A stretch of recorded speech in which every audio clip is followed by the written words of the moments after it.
Just pulled up. Now I'm about to walk into Kevin's office. Now Kevin knows I'm coming, but anytime you walk into a place with a camera, even if the people know you're coming, they start getting a little nervous and start acting a little funny. So we'll see how this goes. They know I'm coming. Downtown Guthrie, America. What's up? Look at that. You see that dancing? I'm doing good. Are you doing good? Good. Oh, thank you very much. Thank you. You mean like fall moon? Yes. Even though, I don't keep up with the seasons. Like, Yeah. you know how people are like, well, you don't wear that in the spring or what? I'm like, oh, I didn't know that. I didn't know that at all. Thank you very much. Yeah, I like it. That's cool. All right, so we're here with Kevin. Where is Kevin here? Yeah, there he is back there. What's up? Say hello. How are you? Say hello. Hello. Hey. Hello. Told you, once the people see a camera, they just start acting different. Look, watch. Now watch this. It's recording. You see how he turned red? He wants to be in the camera, though. He loves to be on the camera. He wants all the attention he can get. That's why I put myself way in the back of the Uh-huh. so nobody sees me. He wants all the attention. Look, you see that red thing? We're recording right now. Oh, really? Yeah. Hold on, so let me introduce. Can I introduce myself? Can I do this? This is your dog and pony show. I mean, I know how you like to take control of stuff. And you don't want people to. Let me just do this for a second, okay? Hello, ladies and gentlemen. Welcome to another episode of the Hetty Coleman Show. So what I've decided is that I'm going to start just going around and I'm going to start asking key people that I believe are killing it in the community 5 questions, because I hope that when people are watching this or listening to the podcast that you're coming because you say, hey, I want to be a community builder, community leader. And so I'm sitting down with people who I think are relative, actually in the mix of doing things. I'm here with business owner Kevin Kraft. He is an agent for state. Is it an agent? That's right.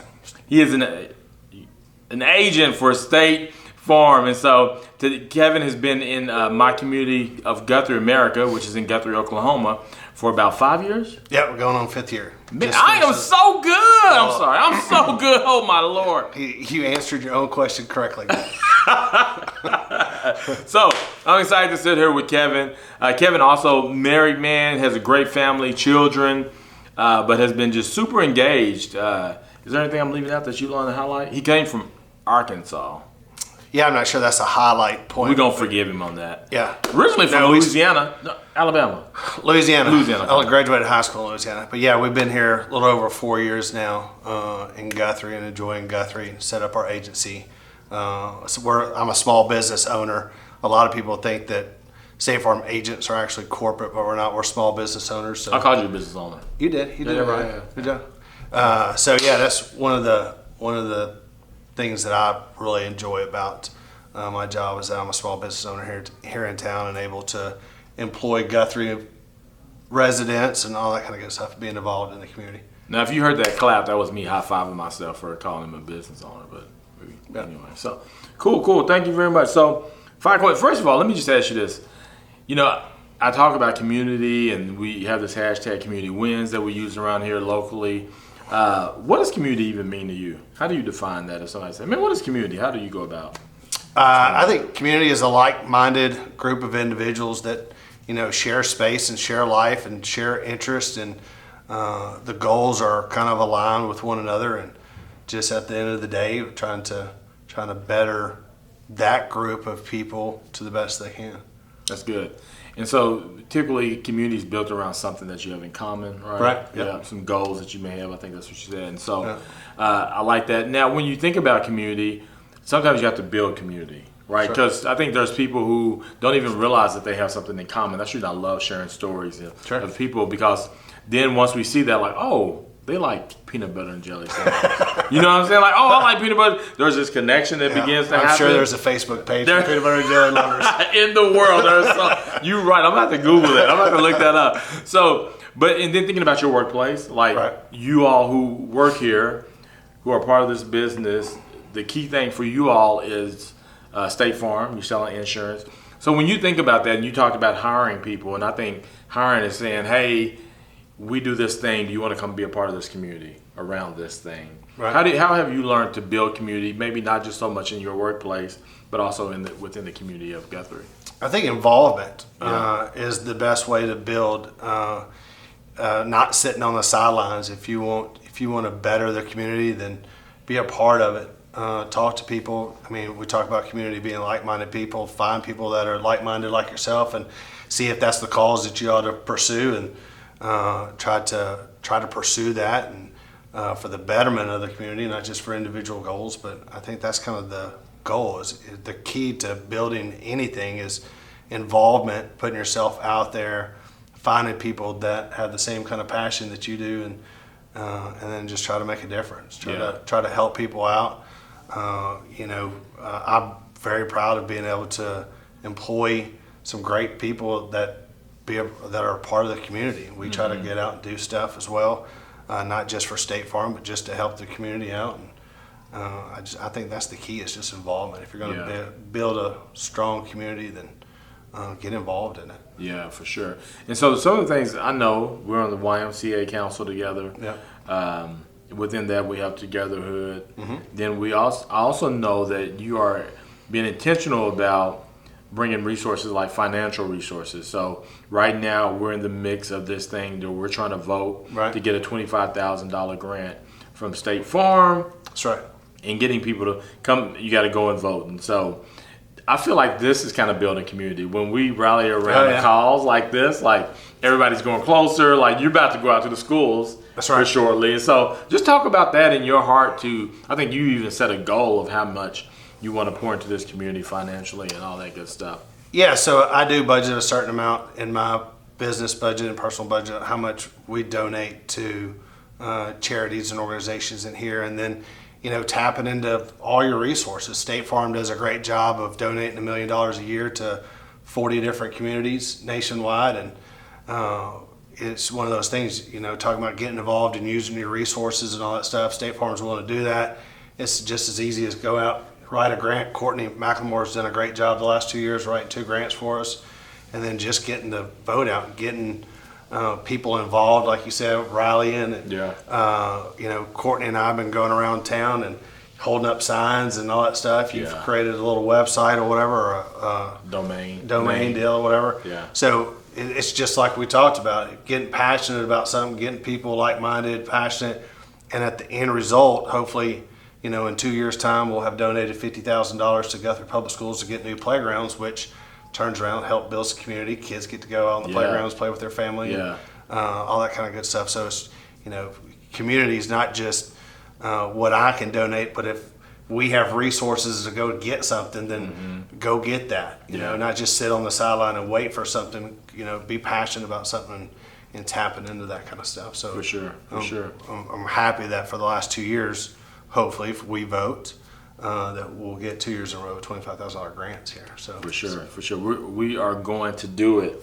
So what makes a great community leader? When you think about, because none of this happens without leaders, right? That's correct. Like we have to have people who are going to kind of get everyone out there. And I always say a leader's not someone. You're not a leader if you don't have people following you. That's right. Right. And so, what do you think allows for that person who we would consider a great community leader? What makes them a great community leader? Passion. Yeah. It's just like you doing this kind of stuff. You're passionate about your community and finding different avenues to bring people together to make Guthrie, better and for the next generations. And also passion, but not just passionate about now, but just like I said, passionate about the future, about the kids. We can go back to the grants, or whatever. They're for the playgrounds, so to build communities and stuff like that. Yeah. And so I think a good leader can see today and rally people, but also see the future and see what we can do to, I read one of those cheesy things on Facebook, talking about the guy that plants a tree today, knowing that he'll never get to enjoy the shade, is somebody that's, sees the bigger picture. I think a leader is somebody that does that, planting seeds today for the future. And if they, if the community reaps the rewards, today, it's great. But setting it up for future success and making things stronger, like we're trying to do here in Guthrie with just all the great stuff that's going on now. That's good. Who is someone you admire that is knocking it out, building community, and why? there's been in the last 4+ years of me being here, I've been really impressed with a lot of men and women that take action in the community. I mean, you can go down the line from Tracy at the chamber to Doug. Doug Ogle, to me, may be the most unsung hero in Guthrie. That dude is passionate about everything, gets involved in everything, and he cares less about the limelight. Yeah. People like that inspire me to do more in the community. Dan Newton's one of those great leaders or whatever. Being around gentlemen like that, Billy Clark. I mean, you can go down the list in Guthrie, and it's just amazing. Those kind of people inspire me to do more. Inspire me to help with Courtney. Courtney McLemore's another one. I mean, you can just keep going down the list, but you didn't want to just name one, did you? No, because there's so many. I mean, you think they might listen? You talk. They don't listen to. Well, that's true. Is this on YouTube? I don't even know. I don't get on YouTube. But people like that, they're passionate. No, for sure. A lot of the times when you talk about like a Courtney McLemore, I knew her and how passionate she was about the community. But I think I just realized a year ago what she actually does for a living. But you know what I mean? And, so it's people like that I think has made the last 4 years of me getting involved in the community easier and more passionate about it when you have people like that. Yeah. So we talked about the next generation. You mentioned that earlier. Right. And a leader is someone who kind of builds a tree and, knowing that they may not experience the shade. So. Right. How do we bring up that next generation of leaders? What does that look like? Because if we don't never bring them along, after we're gone, this dies. That's right. And I've seen that happen in churches and nonprofits. I mean, they're doing great, but they never brought along and were intentional, I feel like, Yeah. No, what does that look like? Have you thought about that? The We Shake Hands program that goes on at the schools here, I think that's a great program to get kids involved, but also to see how business leaders in the community are taking their time out to reach out to the next generation, and hopefully that continues the cycle. There's a ton of great programs, just like us rallying for the grant to get playgrounds. If the younger generation sees us involved and we do stuff that empowers and betters the community, I think that's how you do it. A lot of times communities die just because they lose interest in the guys, that are a part of the community, don't want to give back anymore. And so I think it's just setting an example. Kind of one of those deals. If you set the example, be able to see it. Right. If they don't see it, then they don't know. Yeah. And if you don't have good people setting good examples like we do here in Guthrie, then the community dies off. Yeah. Now, another important thing for communities is businesses like your own.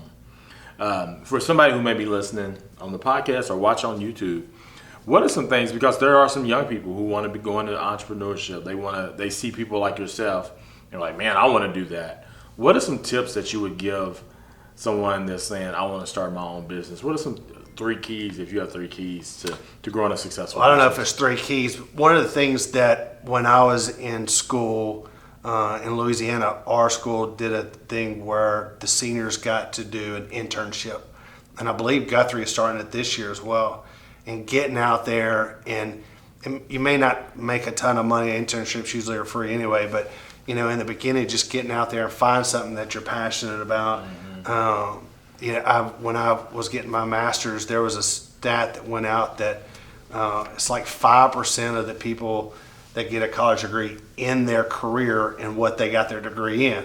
So it's did you say 5% of the people actually get in the work in the field? And you change careers. Another thing, you'll change full careers like 3 times. So you may start off in banking and move to insurance or move to real estate or move to the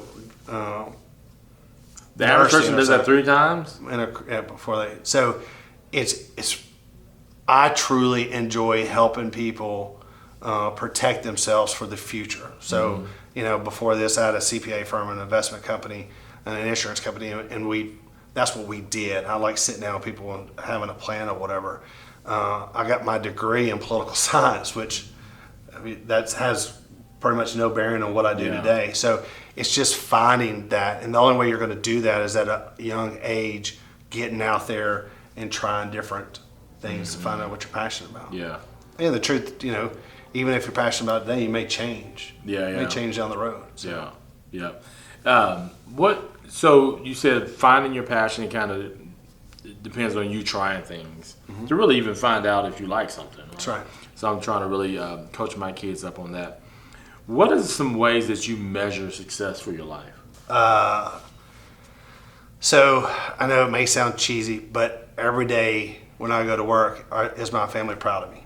So if I can go to work every day, and if my kids and wife are sitting in the office, if they were proud of what I was doing, that's one of my measurement of success. And also just making sure my family has what they need. If we're talking monetary, making sure that they get what I think that they deserve, which sometimes is different than other people. But I don't have a problem spooling my kids or trying to spoil my kids and stuff like that. So success to me is really, have I done a good job as a father and as a husband, and am I doing all I can to protect them and keep them safe and keep them happy, and that if they walked in today, would they be proud of me? Yeah. That's good, because that's essentially you're saying that's what makes you happy. And I think even going back to community and building community, do you get a group of people who feel that same way about success? Like, as long as I'm happy, I'm taking care of my family, man, that's going to be a legit community, right? Yeah. And I appreciate you saying that. Last question. So I asked this question. So if you got a chance to do one social media post, and everybody on social media is going to get to see it across Facebook, Twitter. Twitter's a thing you just recently tweeted. Yeah. Twitter, Pinterest. I tweeted, but you tweeted for me. Gotcha. So across everybody's going to see it. Now you're talking billions of people. What's your one post going to say? So I end every phone call with "be good." Okay. So if I'm talking to friends or when I'm talking to you, I usually end it with "be good." Be good. Or a thing that I picked up a long time ago is be great. A person a long time told me be great at three things. If you're great at being a kid, if you're great at being a husband, and if you're great at being a father, everything else would just kind of set in place. And so if you could be great at those three things, which you don't get to decide if you're great or not, and either one of those people decide if you're great at it. So either be good or be great. Cool. Well, ladies and gentlemen, my man Kevin bringing the goodness around community. Thank you so much, man. I appreciate you. Yeah, so again, this is the Hetty Coleman Show. Thank you for hitting that play button. Thanks for watching if you're watching. You probably didn't watch very long, but with me on it. No, they're all in. They're all in. So again, thank you so much. I share stories so you can learn from them, be inspired by it, and connect with great people in order to grow community. And as always, ladies and gentlemen, go win. You want to say be good? Be good. Be great. Yesterday, I recorded myself going to Kevin Kraft's place of work to do my 5-question podcast. I damn will call it 5-question podcast. Essentially asking the same people the same 5 questions. Now I may ask them some other questions as well, but Not the same that's people. different people, the same 5 questions. So, but anyway, this is really the ending. However, I recorded yesterday, but I didn't end it. I kind of ended it as though it's a podcast, as though the people who are listening on audio, but there's a video component to it as well. So I needed to add this for that piece, if that makes sense, because, yeah. Anyway, hey, thank you for watching me. Thank you for letting me learn how to be a YouTuber, a videographer, a guest, whatever. Letting me learn to share my story on video. I really enjoy this. It's all about time, though. That's the hard part about it. I have my cousin who's helping me with some editing, but he has his own life as well. It's not like I pay him anything to do it. I'm gonna try to get my oldest son can do some editing, so I may try to see if I can convince him. But we'll see, though. But again, thanks for watching. Please subscribe. Thank you all who watched my last video about my Red Sox. It's getting a lot of views based on my viewership. Like, I think the highest amount of views I have is like 163. That one's already got almost 100 since yesterday. I mean, I think I posted it yesterday. Already has almost 100. So, yay! I just need to keep doing videos like that, I guess. Just craziness with my crazy family and talking about Red Sox, I guess. I don't know, but anyway. Hey, thanks for watching. Hopefully, what you heard from Kevin was of value to you. So, all right, my son and I just finished getting our exercise on. We went for a run walk. Did really well. Now I'm gonna take a shower, get ready for church tomorrow, because that's what I do. All right, go win.